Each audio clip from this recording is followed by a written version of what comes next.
சொந்தங்கள் அனைவருக்கும் வணக்கம். இன்னைக்கு எதை பத்தி பேச போறோம்னு பாத்துலாமா? இப்போ நம்ம கிட்ட என்னென்ன சர்வீஸ்லாம் கிடைக்கின்றது மட்டும் பாத்துக்கலாம். அதை நம்ம ரொம்ப டீட்டெயிலா பார்க்கல, கொஞ்சம் ஷார்ட்டா பார்க்கலாம். ஓகேவா? நெக்ஸ்ட் வீடியோல நம்ம டீட்டெயிலா பார்க்கலாம். இப்போ எலக்ட்ரிக் ப்ரோடக்ட்க்கு ஆள் இருக்காங்க. அது மாதிரி அந்த அட்வொகேட் சர்வீஸ் என்ன அந்த கூட சொல்லுங்க, அதுக்கும் ஆள் இருக்காங்க. அந்த ஒரு லேண்டு வாங்கி ரிஜிஸ்டர் பண்ணும், அதோட லீகல் செக் பண்ணும், ப்ராப்பர்ட்டி எப்படி இருக்குன்ட்டு இந்த மாதிரி சர்வீஸ்லாம் தேவைப்பட கூட இன்ஃபார்ம் பண்ணுங்க, அதுக்கும் ஆள் இருக்காங்க.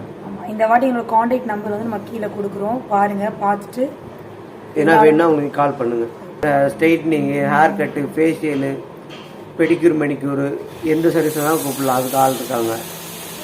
அப்புறம் ஏசி சர்வீஸ்க்கு ஆள் இருக்காங்க. டிவிக்கு சொல்லியாச்சு. டிவி சர்வீஸ், ஏசி சர்வீஸ் ரெண்டுக்குமே ஆள் இருக்காங்க.